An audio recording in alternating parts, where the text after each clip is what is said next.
오늘 저희가 함께 보실 말씀은 시편 13편입니다. 시편 13편, 제가 가지고 있는 구약성경 811면에 있습니다. 시편 13편 1절부터 6절까지의 말씀을 다 함께 한 목소리로 읽겠습니다. 시편 13편입니다. 찾으신 줄로 알고 1절부터 6절까지 함께 읽겠습니다. 여호와여, 어느 때까지이니까 나를 영원히 잊으시나이까? 주의 얼굴을 나에게서 어느 때까지 숨기시겠나이까? 나의 영혼이 번민하고 종일토록 마음에 근심하기를 어느 때까지 하오며 내 원수가 나를 치며 자랑하기를 어느 때까지 하리이까? 여호와 내 하나님이여, 나를 생각하사 응답하시고 나의 눈을 밝히소서. 두렵건대 내가 사망의 잠을 잘까 하오며 두렵건대 나의 원수가 이르기를 내가 그를 이겼다 할까 하오며 내가 흔들릴 때에 나의 대적들이 기뻐할까 하나이다. 나는 오직 주의 사랑을 의지하여 싸우니 나의 마음은 주의 구원을 기뻐하리이다. 내가 여호와를 찬송하리니 이는 주께서 내게 은덕을 베푸심이로다. 아멘. 오늘 저희가 시편 13편 말씀을 읽었는데요. 이 시는 다윗이 지은 시입니다. 하나님께 선택받은 이 다윗이 원수의 그 끊임없는 계속되는 공격 앞에서도 그는 몸과 마음이 한없이 지쳐버린 그런 상황 속에서도 이렇게 시편의 시를 지을 수가 있었던 것이죠. 조금 더 깊이 들어가 보면 마치 하나님의 얼굴마저도 보이지 않는 것 같은 그러한 순간이라고 우리가 느낄 수가 있습니다. 그러한 자리에서 다윗은 하나님을 향해서 그 자신의 마음을 쏟아놓죠. 그것을 바로 시편의 비탄시라고 이야기를 하는데 그 비탄시가 오늘 본문이 읽은 저희 13편입니다. 비탄시라는 것은 보통 세 가지의 흐름을 갖고 있는데 그 비탄시는 첫 번째, 지금의 고통, 그런 상황을 끊임없이 하나님께 쏟아놓는 절규가 있다라는 것입니다. 그리고요, 그 고통을 이기게 하시는 분이 오직 하나님뿐이시다라는 그런 간구의 기도가 이어지고요. 그 다음에는 이제 자신이 결국 승리할 수 있는 것, 그리고 자신의 기도에 응답하시는 분은 하나님이시다라는 믿음의 고백으로 찬양을 올려드리는 그 세 가지의 흐름이 바로 비탄시의 형식을 가지고 있습니다. 그래서 오늘 이 시편 13편은요, 이 형식을 그대로 가지고 있어요. 절규와 간구와 찬양을 우리가 오늘 본문에서 찾아볼 수 있다라는 것입니다. 우리 다시 한번 1절 말씀과 2절 말씀 함께 읽겠습니다. 여호와여, 어느 때까지이니까 나를 영원히 잊으시나이까? 주의 얼굴을 나에게서 어느 때까지 숨기시겠나이까? 나의 영혼이 번민하고 종일토록 마음에 근심하기를 어느 때까지 하오며 내 원수가 나를 치며 자랑하기를 어느 때까지 하리이까? 여기서 어느 때까지입니까? 이런 표현이 4번 나오는 것을 보실 수가 있으시죠? 그만큼 다윗이 삶이 얼마나 지치고 또 자신이 얼마나 오랫동안 이런 생활을 견뎌야 할까, 이런 상황을 지금 표현해주고 있는 것이죠. 그런데 중요한 것은요, 이 4번의 반복된 질문이 불신앙의 표현이 아니라는 것이에요. 다윗은 하나님이 멀리 계시는 것처럼 보이는, 그렇게 느껴지는 상황 속에서도 하나님을 향해서 부르짖습니다. 즉 다윗은 이러한 어려운 상황 속에서도요, 이 문제를 해결해 줄 수 있는 이가 자신의 주변에 있는 어떤 사람들도 아니고, 그리고 자신에게 있는 것도 아니고 하나님께 바로 있다, 그것을 확신하면서 고백할 수 있다라는 것이에요. 이것이 바로 다윗이 하나님을 신뢰하는 믿음인 것입니다. 그래서 3절로 넘어가서 보면 다윗이 하나님을 부르는 호칭이 달라져요. 3절 전까지는 여호와여 이렇게 부르다가 3절에서부터는 여호와 내 하나님이여 라고 그렇게 고백을 합니다. 이 부분을 히브리어 원문으로 보면 여기서 사용된 엘로힘이라는 단어가요, 하나님, 그 창조의 하나님, 능력의 하나님을 부를 때 쓰는 이름이라는 것을 우리가 알 수가 있어요. 그러니까 3절과 4절 고백은 이렇게 들리는 거예요. 능력의 하나님, 구원의 하나님, 저를 좀 돌봐 주십시오 라고 지금 이렇게 간절하게 외치고 있는 것입니다. 나의 하나님, 나의 하나님, 아브라함과 이삭과 야곱의 하나님, 그러면서 동시에 나의 하나님, 나의 아버지, 이렇게 지금 하나님을 부르고 있다라는 것입니다. 이 고백은 무엇이냐 하면 하나님을 향한 다윗의 신뢰를 지금 나타나고 있는 표현입니다. 하나님과의 친밀함을 이야기하는 것이고요. 그래서 내가 하나님, 나의 하나님, 이렇게 내가 하나님을 의지합니다 라고 고백하는 이 믿음의 고백이 바로 나의 하나님이라는 것에서 우리가 알 수 있다라는 것이죠. 그러면서 마지막에 5절과 6절에서는요, 확신에 찬 고백이 흘러나옵니다.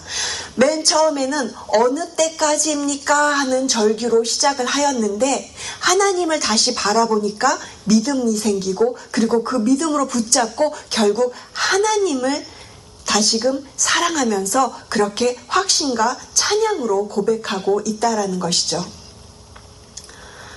다윗이 이렇게 어려운 상황 속에서도 기쁨으로 하나님을 찬양할 수 있었던 이유는 무엇입니까? 그것은 자신의 삶을 되돌아보면서 과거에도 여전히 언제까지나 자신을 선하게 이끌어 오신 그 하나님을 기억하고 그 하나님을 경험한 바가 있었기 때문에 그 하나님을 기억했을 때 그렇게 다시 또 하나님을 찬양할 수 있었던 것이죠.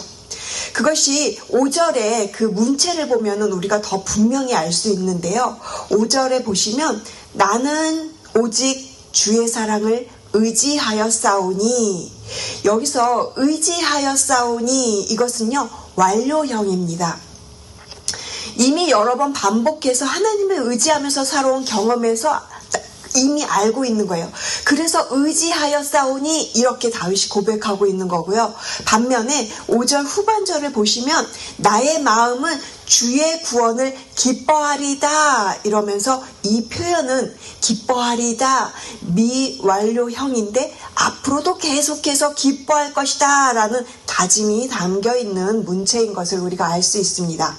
즉 다윗은 자신의 삶 속에서 경험했던 그 하나님이 자신의 삶을 그렇게 신실하게 이끌어가고 어려운 순간에서도 자신을 포기하지 않고 자신이 하나님을 멀리하지 않고 그렇게 자신과 함께했던 그 구원의 하나님을 경험했기 때문에 의지하여 싸우니 이 표현을 쓰고 있는 거고요.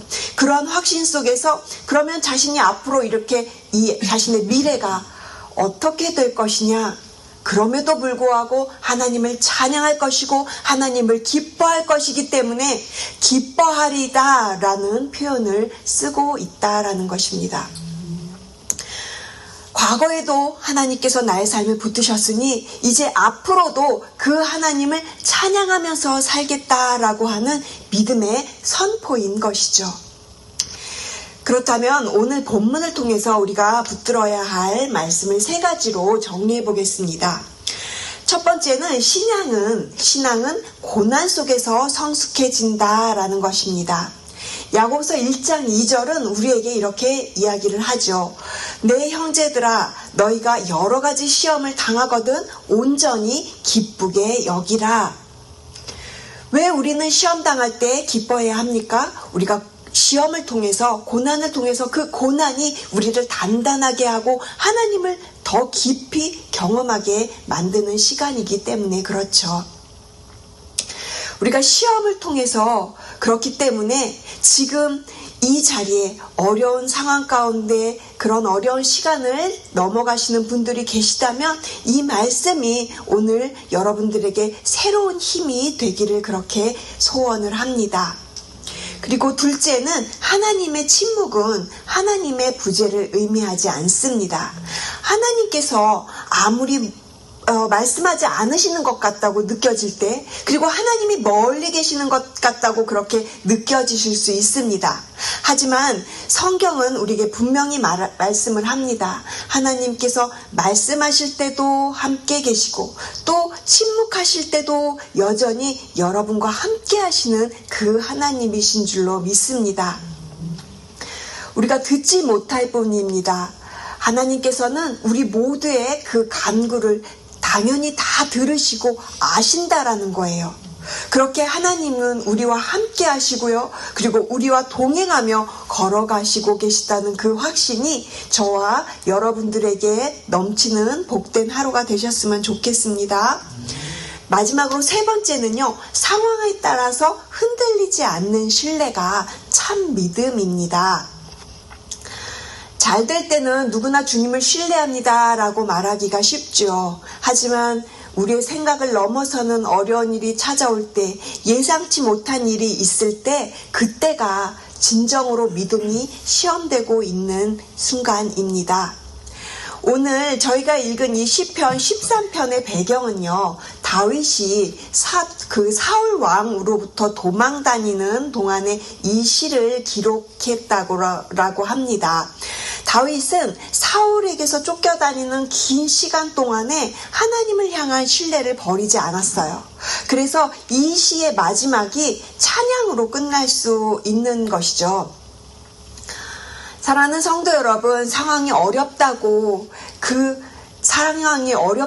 그 마음을요, 하나님께 그렇게 솔직하게 그저 다 내놓으시기를 바랍니다. 그러나 그뿐만이 아니라 우리가 동시에 기억해야 할 것이 있어요. 그 상황을 바꾸시는 분은 오직 한 분, 여호와 하나님, 여러분의 하나님이라는 사실입니다. 우리도 다윗처럼요, 우리의 기도를 들으시고 응답하시는 여러분의 그 하나님을 찬양하는 복된 하루가 되시기를 주님의 이름으로 축복을 드립니다. 기도하시겠습니다. 하나님 감사합니다.